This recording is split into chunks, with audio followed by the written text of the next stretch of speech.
Hello and welcome back to the Flat Chat. I'm Heggy, here with Callum.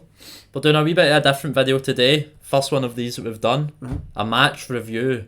So instead of our normal Prem review, we're going to be doing this type of video alongside the Prem review once a week probably. Yeah, talking about the biggest game, I guess. Yeah, talking about the biggest game that some of the members of the Flat Chat family have watched, and it's me and Callum today. We've watched the Arsenal-Liverpool game, which ended 3-2 to Callum's team. Yeah. Don't worry, I'm not crying tears of joy here. I'm just a wee bit stuffy, but I'm well. I'm definitely well enough to do this video today. Yeah. Top of the league. I'd have to say it. We're top of the league. Potential game of the season as well. Potentially. I think that Chelsea-Spurs game rivals it for sure. Yeah. Especially with a last-minute equaliser, or as Harry Kane thought it was, a winner. Yeah. This game was incredible. I think Arsenal started really fast. First 5-10 minutes, they were great. They got the goal, of course, very early on in the game. And then the tempo kind of dropped for Arsenal. And I don't really know what that was all about. Was it a game plan maybe? But we let Liverpool dominate the ball. Thankfully though, they seemed a bit toothless, Liverpool up front. They seemed like they weren't creating big chances. I can think off the top of my head, in the first half, Liverpool created a chance, obviously, that they scored from. And one where I think Saliba had to intervene and nearly scored an own goal. Ramsdale was, equal to it, which was great. But other than that, they didn't really do much. And I think Arsenal were they definitely took their foot off the gas after they got that first goal. And that was very early on in the game. Who did you see the first half going? Similar? I did not expect Arsenal to start as quickly as they did after a minute getting a goal. Yeah. I thought they would try and dictate the tempo in this game, which we spoke about in our preview. If you want to go and watch what we thought before the game, go watch that. It's already up on our channel. But no, I thought Arsenal did really well in the first minute to get a goal. Yeah. They just overloaded the Liverpool's right hand side where Trent was supposed to be defending. Yeah. He was sleeping again. Well, we'll talk about him quickly then, because Arsenal did get a second goal later on in the half. Yeah. I heard something crazy like 48 minutes between the two goals, and they were both scored in the same half. Yeah, just a very poor half for Trent. It was. Which saw him get subbed off at half time. Yeah. Do you think that was that tactical from Klopp, or was it because of the injury that he maybe got? I think it's a bit of both. Yeah. I think it gave him an excuse to take him off. Yeah, really. I think this was not the game for Trent to play in. As we saw in the second half, Gomez dealt with Martinelli a lot better. Gomez is just much more inept defensively. Obviously Trent just has so much threat going forward, but it's just not the type of player you want to be playing for Trent if you're Klopp. Sure. Because Martinelli, you could see it, honestly, you could see him licking his lips every time he got the ball and he was up against Trent. That's why I think Henderson had to be really deep. It was always actually him that was last man back when Arsenal did counter, and that was obviously to try and counter Arsenal. With Martinelli's threat, he's incredible, very very good. And as you said though, he had to bring on Gomez to try and counter that, and it did work to a certain extent.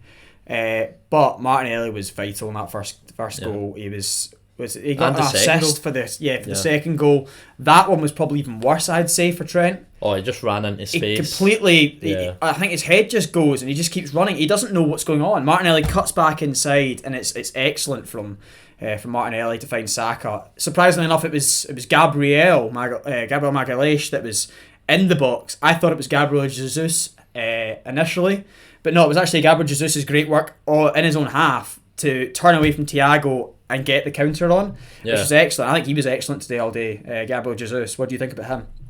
I think he's just had an unbelievable season so far. There's not been a game that you would say he's looked terrible in. Yeah, doesn't need to score, does he? No, he doesn't. He just works so well in the build-up. He's unbelievable at holding the ball up. Yeah. Maybe one of the best in the league. Right. I think it's in terms of an all-round striker, I've heard a lot of people saying that he's probably the best in the league.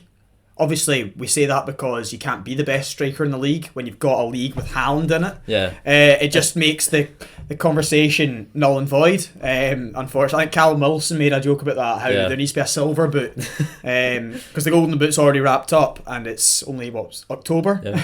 It's mental that Kane's got 8 goals in 8 games and no one's even talking about him. That's unbelievable as well. It's incredible. But no, first half, Arsenal a bit sloppy, but they went in 2-1 up. I was relieved, but I was also a wee bit like, what's going on here? Like, I feel like because we got the goal so early, we dropped back in, maybe. It was exactly the same as the Tottenham game, but it happened 25 minutes earlier in the game. In the Tottenham game, Arsenal took the lead and then dropped off the last 10 minutes of the half. Yeah. But this game, it was the last 35. Liverpool were clearly the better team in the first half, the majority of the first half. And I think Arsenal should feel lucky they went into the first half, into the second half, having the lead. 2-1 up, yeah. And that's where the damage was done. Yeah, that's set up for the second half. Where would you say that Arsenal really fell short in the first half? I know they dropped deep, but was there certain performances? Was it maybe a Gabriel, for example, was probably the weakest of Arsenal's players? Yeah, Gabriel was definitely the weakest. I think the other defenders actually played quite well. Yeah, Tomiyasu and Ben White as fullbacks. Excellent. You're not expecting them to bomb forward and create loads of chances. They are centre backs. They are there to just stop Salah and stop Diaz, and they did that. I think a big thing for him is how two-footed. Well, Tomiyasu in particular, I didn't realise that he was this this good with his left foot. He moves the ball about with his left foot. It's very impressive, but they were all very good. But then we go on to the second half, and Arsenal definitely started the stronger of the two. Until, of course, Liverpool. I'd say for this one, it was actually probably a sucker punch of a goal from. There definitely was. From was it Diaz? No, it's Firmino. Yeah. And it's Firmino against Arsenal. Great finish. It was a very good finish, and Firmino has got 10 goals in 17 appearances against Arsenal. It's his favourite opponent to play against. I just knew it was coming, of course, because Diaz came off Firmino came on. I think this one, if we're going to criticise someone in this one, it has to be Saliba, and that's something that you've not really heard us say much this season. Definitely. It moved inside to cover a passing lane, and it just opened another one up. Yeah, I think Gabriel, you can't really say anything about him in this one. Well, for the first time this season, I've said that. He's become the scapegoat, hasn't he? He has become the scapegoat, but in this, I think we've got to be fair. This one was definitely Saliba. He just vacated that space in behind. Firmino made a good diagonal run. Was it Jota that made the pass? It was Jota, yeah. It was a very good ball. It was an incredibly good pass, incredibly good goal, finish. Ramsdale, it was right in the corner. It was near enough. It was hitting near enough in off the post. But yeah, even after that, Arsenal looked the more likely to score. I think Liverpool in the whole game, I'm thinking that I can only think of the 2 goals they scored and a chance where Saliba nearly put it in his own net. Yeah, that was really about it. But yeah, going back to your earlier thing that you said about where did Arsenal maybe lack emphasis in the first half, it was definitely the midfield, and I think Trent going off maybe helped you in the second half because Trent plays like a midfielder. Yeah. So it was Arsenal's free in midfield first half against the 2 midfielders in Henderson and Thiago and Trent. But Trent goes off, Gomez comes in, it becomes 3v2, and that is where you started to dominate the ball all that second half and after the equaliser for Liverpool. That's very interesting you've said that there, actually. It maybe thanks because I think we were also saying, we were thinking at half time, who's been poor for Liverpool? And obviously Trent's the one that comes to mind straight away because defensively he was poor. Yeah. But because what you've just said there and how Trent actually moves further up the pitch into midfield, the amount of space that Matip had to deal with against a player that was probably, we'll probably get to it, but Gabriel Martinelli was probably one of the best players in the park. Yeah. I think Matip had I'd say a shocking game, to be honest, for his high standards he's set himself the last few seasons. And that maybe is because of the amount of space he had to cover. Yeah. Granit Xhaka bombing forward. Because that is Arsenal's best position, is that left hand side with Martinelli and Xhaka, especially this season. Yeah. Xhaka has been so good going forward, where he's not been in recent history. But I mean, you just can't give those 2 players as much space as Liverpool did. No, for sure. But well, then of course that's with Liverpool. It's 2 each now. Then the penalty comes. Yeah.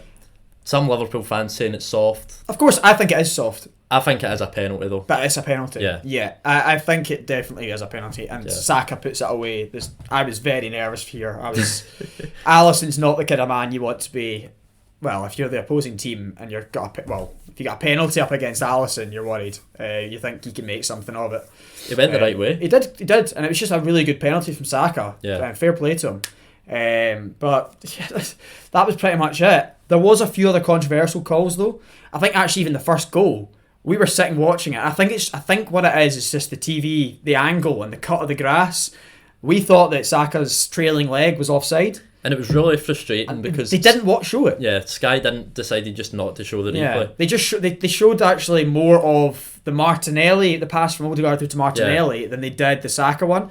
But it clearly just must have been onside. Yeah. I don't really know about that one. And the other one, the potential penalty for Gabriel. I think both of us, and I'm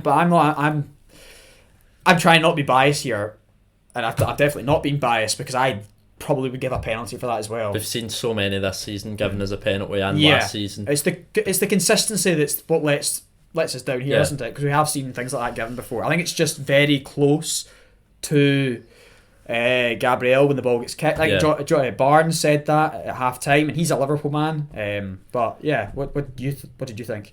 I think his arms out with the natural position, and that is the rule nowadays, as much as we can interpret it. Yeah. But I think it is a penalty, if I'm being completely honest. Yeah, I agree. But where does it come in where it's like, is the rule where... Well, it's that... How close is it to the player? Yeah, exactly. Like the ball was about a metre away from him. I don't know if that comes into it now. Do you not think so? Well, if that's the case, then probably it should have been a penalty. Yeah, this is a problem with the handball rule. It changes all the time. Yeah, and no one knows 100%. Yeah, for sure. Talking about decisions, though, Michael Oliver, I thought, had a good game. He did. He let everything go. Yeah. It was quite a physical game. There's a few ones where I'm like, that could be a foul. It could be a yellow card, and he's not even given anything for it. I think the one comes to mind is probably when Joe Gomez completely bodies Martinelli out of the way. It's an old-fashioned leave one on him sort of thing. Get him out of the pitch. Put a bit of effort. It's not really a foul.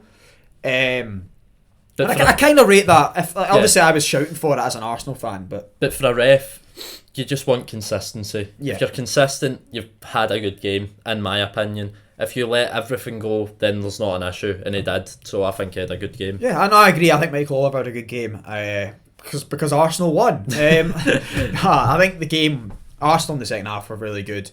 Who would you say was the man of the match? Have we kind of just given that away earlier on? I mean, Martinelli, a goal and an assist. Both in the first half. I think he just terrorised Liverpool's defence. I think that's the only person you could really give it to from Arsenal. I think it's definitely Martinelli. I don't really think that anyone you're considering from... Liverpool obviously lost the game, but anyone you can consider that played well for Liverpool. I think Thiago had a good control in the game in the first half. Yeah, I thought Tsimikas was not bad. He was alright. He dealt with Saka and a lot. Nunez played decent. Nunez did play compared to how he has played. Yeah. But another shout I would give Tomiyasu. I think he played excellently, yeah. I think you're right. I think Ben White was excellent as well. I think we've already highlighted it, but the Arsenal fullbacks were probably the best two on the pitch for Arsenal in terms of their back five. Yeah. Ramsdale did alright. Nothing really. He didn't actually. He didn't have to do anything. Saliba. That's all he had to do, and then pick the ball out the back of the net twice. Yeah. What was the first goal again? It was for Liverpool. Diaz into Nunez. He had no chance. Exactly. I think honestly Gabriel and Saliba were the weakest out the back five. Yeah. Saliba had moments where you're like, yeah, that shows class, but again, he was at fault definitely for that second goal. I think it was quite good tactically from Arteta to start the full centre backs. Yeah, especially it seems better as well when they start 4 attackers. If they only started 3, it might not be as effective. Yeah, because you've not got as much ball playing ability. But Tierney was injured. He wasn't injured. Oh, not Tierney, Zinchenko. So it gave Arteta an excuse to do this with the back 4, and it worked perfectly. It did, because Salah was non-existent. He gets subbed off in 66 minutes, I think it was. Would you be worried as a Liverpool fan with Salah's recent performances? I'd be worried with a lot of the performances. I think Van Dijk, Trent, Matip even, a lot of players there I would be worried about. I think Diaz was good when he had the ball. Jota was actually okay. Firmino, of course, scored, and so did Nunez. Other than that, I thought Henderson was not bad as well. He wasn't. But he had a hard job. Hard job of covering Xhaka while also covering Martinelli because of how Trent's been playing defensively. From Arsenal at the top of the pitch, we've talked about Jesus, we've talked about Martinelli. Saka was decent as well. Odegaard, he was a bit non-existent. He was, but when he had chances, he got the assist, of course, for Martinelli. He has moments of class, and that's the thing. And I think Partey and Xhaka were good again. In the first half, maybe not so much, but definitely grew into the game as it went on. I think you mentioned that as well during the game, how Arsenal grew into the game.